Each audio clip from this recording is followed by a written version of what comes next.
Definitely याद हो जाएंगे और आप ध्यान से समझिएगा। और अगर थोड़ा सा इसका इंट्रोडक्शन बताऊँ मैं आपको, तो देखिए आप कितने सारे लेटर एप्लीकेशन ऐसे आप कम्प्लीटली तो लर्न कर नहीं सकते हैं ना, जो बिल्कुल भी पॉसिबल नहीं है आप लोगों के लिए याद करना। तो आप सिर्फ समझिए।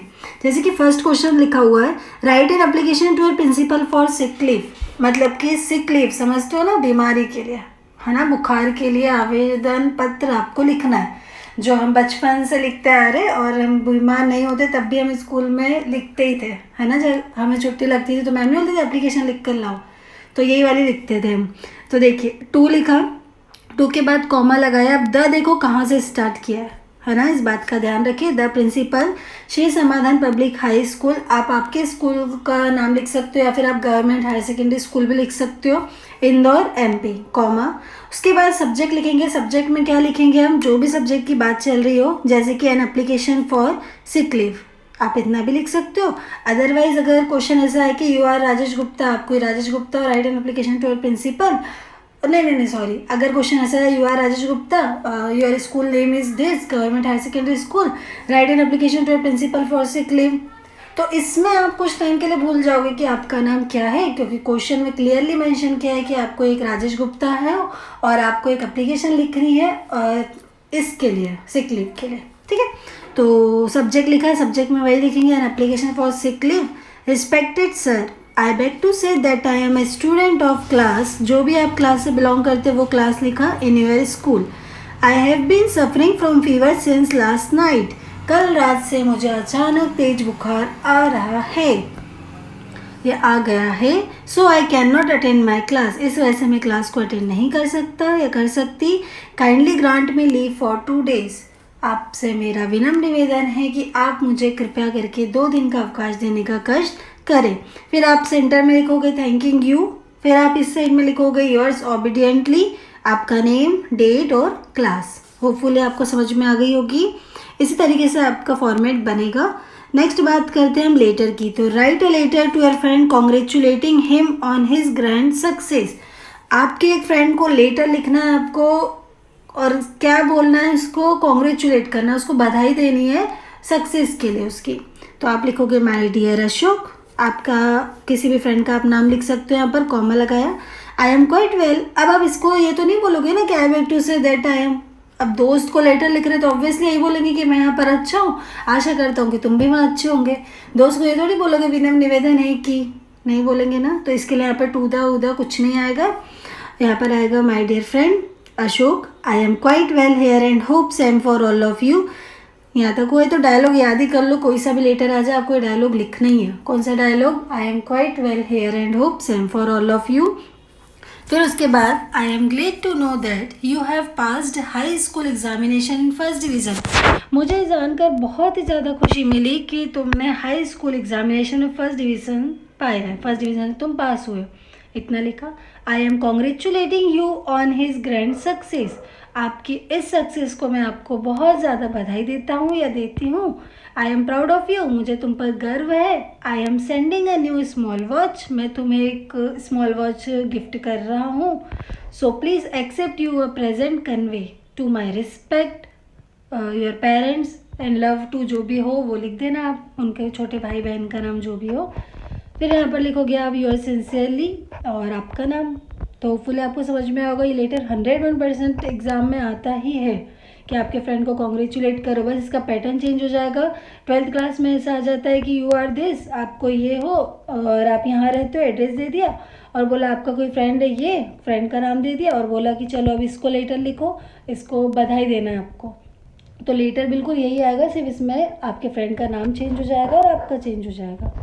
नेक्स्ट है write a letter to your father informing him about your studies and health, मतलब write a letter to your father, आपके फादर को लेटर लिखो informing him about your studies and health, आपकी स्टडीज़ के बारे में और आपकी हेल्थ के बारे में जानकारी उन्हें देना है।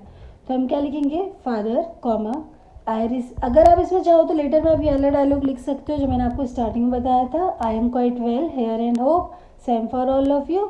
अदरवाइज़ नहीं लिखते हो तो आप यहाँ से लिखना शुरू कर दीजिए, I received your letter today, मुझे आज ही आपका लेटर मिला। My examination are near to come, मेरी एग्जामिनेशन आने वाली है।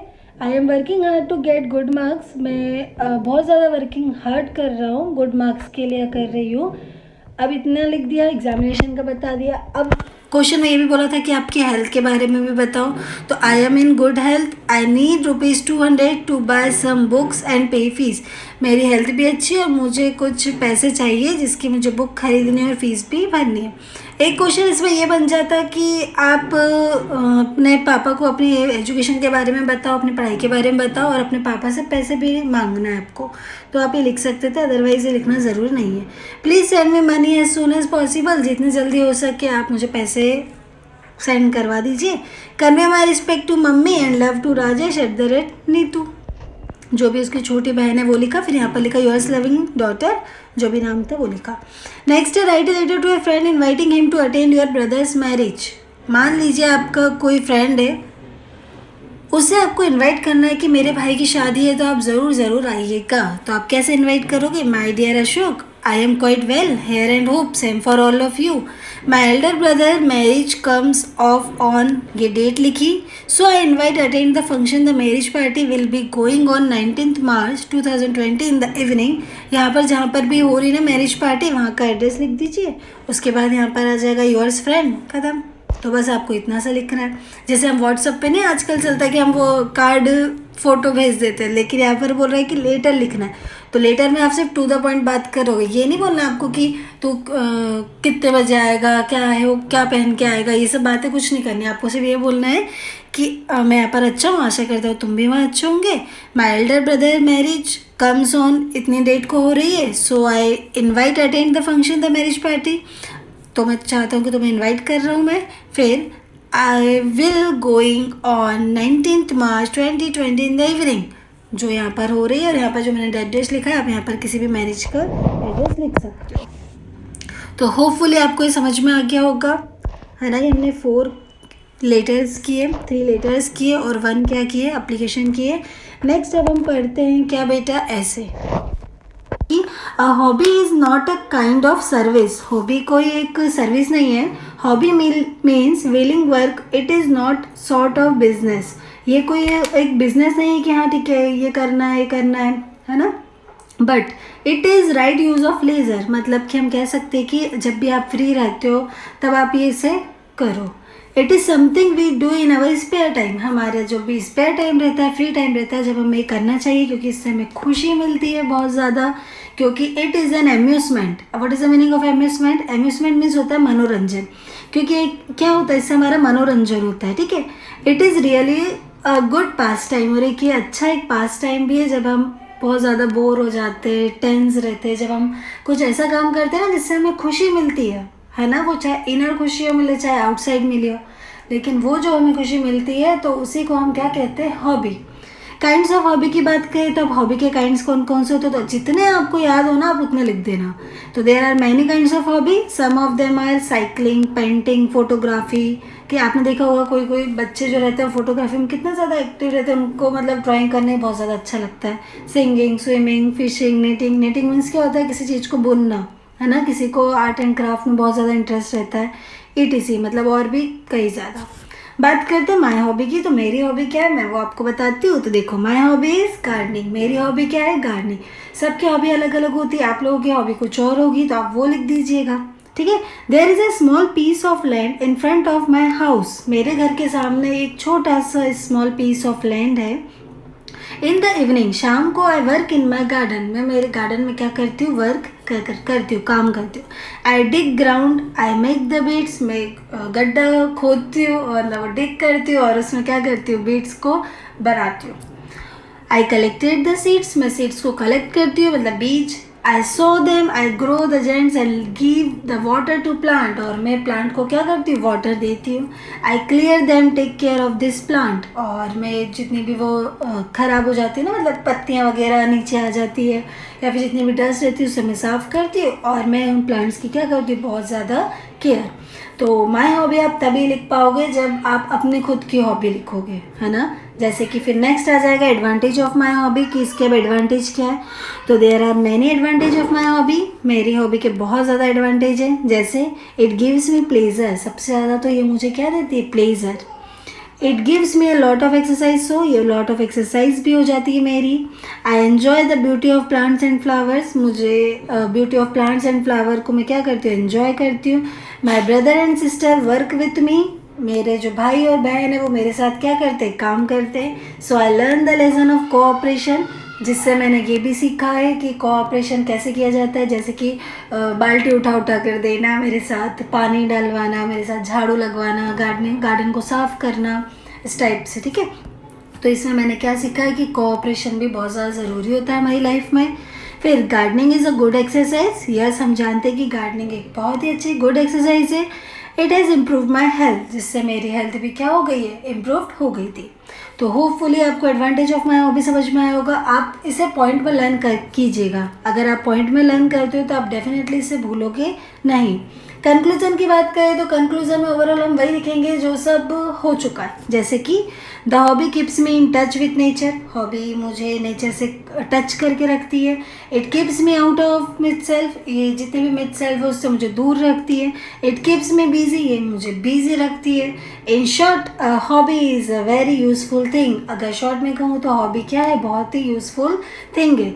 So everyone must have a hobby, तो हर एक व्यक्ति की क्या होनी चाहिए, हॉबी होनी चाहिए। तो होपफुली आपको माय हॉबी समझ में आया होगा। बेसिकली एक बार इसे जल्दी से सम अप करें तो introduction, kinds of hobby, my hobby, advantage of my hobby और कंक्लूजन। कंक्लूजन में आप वो सब लिखते हो जो सब आप ऊपर लिख चुके हो इंट्रो में, ठीक है। बात करते हैं वंडर ऑफ साइंस की। वंडर ऑफ साइंस की अगर मैं बात करूँ बेटा, तो वंडर ऑफ साइंस में सबसे पहले हम पॉइंट्स जानेंगे। पॉइंट्स की बात करें तो introduction, conquest of nature. Conquest of nature means क्या होता है, प्रकृति की विजय, है ना, वो पढ़ेंगे कैसे विजय हुई। फिर wonders of electricity, wonders of medical science, means of recreation, means of transport and communication, danger of science और कंक्लूजन। तो चलिए इंट्रोडक्शन को पढ़ते हैं। इंट्रोडक्शन को पढ़े तो इंट्रोडक्शन में लिखा हुआ है, we live in a wonderful age, हम एक वंडरफुल एज में रहते हैं। अच्छा चलिए, वंडर ऑफ साइंस में समझ गए ना, विज्ञान के चमत्कार, विज्ञान ने क्या क्या चमत्कार किए, जैसे कि यही चमत्कार देख लो आप, मैं भी आपको बिना देखे पढ़ा रही हूँ, है ना, जैसे मैं इस स्लाइड को ऊपर नीचे कर रही हूँ, ये सब भी क्या विज्ञान की देन है ना, जो भी हमारे साइंटिस्टों ने डिस्कवर किया है इतनी सारी चीज़ें। चलिए इंट्रोडक्शन की बात करें तो we live in a wonderful age, हम एक बहुत ही प्यारी वंडरफुल एज में रहते हैं। It has been made wonderful by the wonder of science, और ये बन पाया है तो सिर्फ किसकी वजह से, वंडर ऑफ साइंस की वजह से, क्योंकि science has given us many good things, क्योंकि साइंस ने बहुत ही ज़्यादा गुड थिंग्स हमें दी है। साइंस इज़ नथिंग, साइंस कुछ नहीं है, but a systematic way of knowledge and living, बल्कि एक सिस्टमेटिक क्या है, वे ऑफ नॉलेज है, और एक लिविंग जीने का एक सिस्टमेटिक एक तरीका हम कह सकते हैं। कन्क्यूस्ट ऑफ नेचर की बात करें तो साइंस ने प्रकृति पर भी विजय प्राप्त कर ली है। कैसे प्राप्त कर ली, आपने देखा होगा कि हम आजकल के काफ़ी टाइम से ही देखते हैं। अभी चलो पढ़ते हैं। Science has help us to conquer nature, conquer nature पर भी मैंने अभी आपको बताया कि साइंस ने विजय प्राप्त कर ली। कैसे, we can sail on deep seas, हम बहुत डीप सीज में जा सकते हैं, तैर सकते हैं। We can fly up high in the air, हम एयर में भी क्या कर सकते हैं, फ्लाई कर सकते हैं। पहले तो सिर्फ बर्ड्स ही घूम सकती थी आसमान में, है ना, फ्लाई कर सकते थे, अब तो हम भी कर सकते हैं, ऐसी ऐसी टेक्निक्स आ गई है। तो साइंस ने नेचर में भी क्या किया है, कन्क्यूर कर लिया है। Wonder of electricity, wonders of electricity में आप ये लिखोगे साइंस ने इलेक्ट्रिसिटी में क्या क्या तरक्की की है। तो स्टूडेंट्स तरक्की आपको पता ही है, जैसे कि लाइट हो गई हमारी, कूलर हो गया हमारा, फ्रिज हो गया हमारा, कंप्यूटर हो गया, एटसेट्रा एटसेट्रा, जितना याद आ जाए आप उतना लिख दीजिएगा। तो देखो इलेक्ट्रिसिटी लाइट्स अवर रोड, हमारी रोड्स पर लाइट है ना, हाउसेस में, ऑफिस में, मिल्स में। It runs our 4 mills and printing press में। आपने देखा होगा कि प्रिंटिंग पहले जब प्रिंटिंग मशीन नहीं होती थी तो इतना ज़्यादा हमको लिखना पड़ता था, फोटोकॉपी नहीं होती थी तो इतने ज़्यादा हमको लिखना पड़ता था। आजकल तो कितनी फ़ोटोकॉपी करानी, एक पेज की 100 करानी, लो 100 हो गई, है ना, बिना कोई हार्डवर्क के। तो ये किसकी देन है, साइंस की देन है। चलिए तो ये कर लोगे आप। तो आप electricity is the very best invention of science, कोई सा भी इन्वेंशन हो सब में ये डायलॉग तो लिखना ही है कि medical science is the very best invention of science, means of recreation is the very best invention of science, means of transport and communication is the very best invention of science. एक line तो आपकी ये हो गई permanent. Okay, अब बात करते हैं वंडर्स ऑफ मेडिकल साइंस की। अगर मैं बात करूँ वंडर ऑफ मेडिकल साइंस में, तो साइंस ने मेडिकल के क्षेत्र में मतलब बात करें तो ट्रीटमेंट हो गया हमारा, जितनी भी हमारी डिसीज़ है, बीमारियां हैं, उन फील्ड में साइंस ने क्या क्या तरक्की की है। तो वही क्या लिखेंगे हम, science is the very best invention of medical science. क्या किया है, medical science has banished pain and made disease. Medical science ने क्या किया, बैनिश कर दिया, बिल्कुल रोक दिया हमारे दर्द को, हमारी बीमारियों को। आज आपने देखा होगा कि ज़रा सा भी बुखार आ जाता है, नॉर्मल से सर्दी खांसी भी होती है, और अगर हम कोई सी भी एक टेबलेट खा लें उनकी, तो वो हमारी ठीक हो जाती है। तो ये किसकी देन है, साइंटिस्ट की, है ना, जिन्होंने इतनी खतरनाक दवाई बना दी जिससे हमें तुरंत खाने से ही आराम लग जाता है। हालांकि उसके कुछ साइड इफ़ेक्ट भी है, वो तो फिर स्वाभाविक सी बात है कि अगर कोई चीज़ है तो उसके साइड इफ़ेक्ट तो होंगे, पॉजिटिव नेगेटिव इम्पैक्ट तो होते ही हैं। चलिए, तो मेडिकल साइंस में समझ में आया, it help us to live a earthy life. Science, medical science ने हमें एक अर्ती लाइफ दे दी है, जीने का एक अच्छा सा तरीका बन गया, हम हेल्दी रह सकते हैं। Heart transplantation is the most important work of medical science. अगर मैं मेडिकल साइंस की बात करूँ तो हार्ट ट्रांसप्लांटेशन एक सबसे ज़्यादा मोस्ट इम्पॉर्टेंट है। देखा होगा आपने कि जब हमारा धड़कन है ना, हमारा जब दिल ही नहीं धड़केगा, दिल ही नहीं ख़राब हो गया हमारा, तो आजकल आपने देखा होगा कि हार्ट ट्रांसप्लांटेशन हो जाता है, इसका दिल उसमें, उसका दिल इसमें, है ना, किडनी, उस तरीके से। बात करते हैं means of transport and communication की। तो means of transport and communication, transport means हो गया हमारा एक जगह से दूसरी जगह जाना, कम्युनिकेशन हो गया हमारा एक जगह से दूसरी जगह कम्युनिकेट करना। तो हम क्या लिखेंगे, science is given as wonderful means of transport and communication. Science ने ट्रांसपोर्ट एंड कम्युनिकेशन में बहुत ही ज़्यादा सक्सेस हासिल की है। लाइक ट्रांसपोर्ट की बात करें तो railway, train, motor, car, ship, aeroplane. और in the field of communication बात करें तो we can easily talk one place to another place very easily, है ना, हम एक जगह से दूसरे स्थान पर आसानी से बात कर सकते हैं। ट्रांसपोर्ट की बात करें तो हम आसानी से एक जगह से दूसरी जगह पर जा सकते हैं। चलिए, तो होपफुली आपको समझ में आ गया होगा। अब बात करते हैं कम्युनिकेशन में, वही सब चीज़ आ जाएगी आपकी, mobile, telephone, fax, internet, wireless, इस तरीके से। ओके, अब बात करते हैं लास्ट सेकंड टॉपिक हमारा, dangers of science. Danger of science में आ जाएगा कि जब आप बोलोगे कि साइंस की आपने इतनी ज़्यादा तारीफ बता दी तो अब कुछ बुराइयाँ भी होगी। तो बुराइयाँ ये है कि साइंस ने कुछ इतने खतरनाक तरीके से वेपन्स बना दिए कि अगर उनको, आजकल आपने देखा होगा कि आँखों से ही ब्लास्ट हो जाते हैं, है ना, ऐसे ऐसे वेपन बन रहे हैं। तो इनसे क्या है, नुकसान भी है ना। तो वही बात हो गई कि किसी भी चीज़ का पॉजिटिव नेगेटिव इम्पैक्ट तो हो गई, वो बनाना भी ज़रूरी है और उसका नेगेटिव इम्पैक्ट भी है। तो उसका हमें क्या करना चाहिए, बी सेफ क्या करना चाहिए, यूज़ करना चाहिए। कंक्लूजन की बात करें तो कंक्लूजन में आ जाएगा कि beside danger there are some of the wonder of science. अगर हम डेंजर्स को हटा दें तो उसके बाद में क्या है, वंडर ऑफ साइंस बहुत ज़्यादा है। जैसे कि they have made our life happy and comfortable, जिससे हमारी लाइफ क्या बन गई है, इन्होंने कैसे बना दी साइंस ने, हैप्पी और कंफर्टेबल। तो होपफुली स्टूडेंट्स आपको समझ में आ गया होगा। अगर इससे रिलेटेड कुछ भी डाउट रहता है, कुछ भी क्वेरी रहती है तो आप डेफिनेटली पूछिएगा। Thank you for